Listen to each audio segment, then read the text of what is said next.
عندي اليوم في قاعته، عندي الزبده في الربيان، كل كذي الجدر اللي بسوي فيه الزبده. يا سلام سلم. عندنا هنا الربيان وعندنا العيش مطبوخ نص طبخه، والان بننزل البصل، بننزل المكونات ونشوف نتابع مع بعض.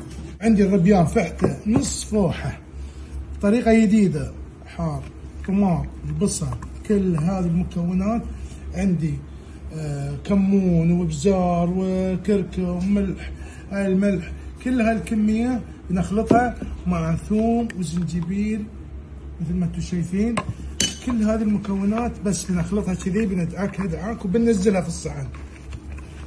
خلطنا بعد بننزل الصلصه طماط، خلطناها مع مي حار خفيفه.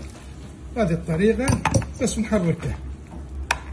بسم الله. بننزل المكونات بعد ما بهرناها بهذه الطريقه. طريقه جديده هالمره مثل ما انتم شايفين. حطينا لنا زبده تحت مع العيش مطبوخ نص طبخه.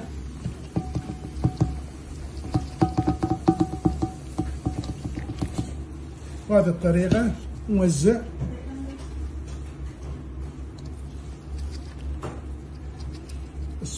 حطها على الفرن مده نص ساعه، ما يحتاج كل حبه ما تكلم اخته.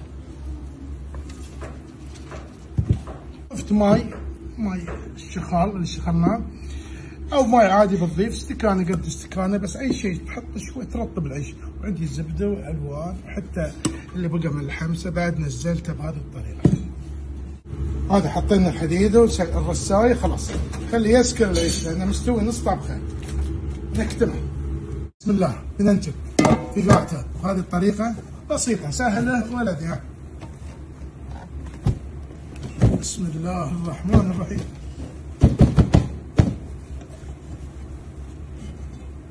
كيكه هابي بيرثداي تو يو، هابي بيرثداي تو يو. الحين عرفت التعديل الان. الحين شوف بس سهله سهله ما يبغى شيء. تفضل تفضل. قرقعوا قرقعوا، اعطونا الله يعطيكم فن.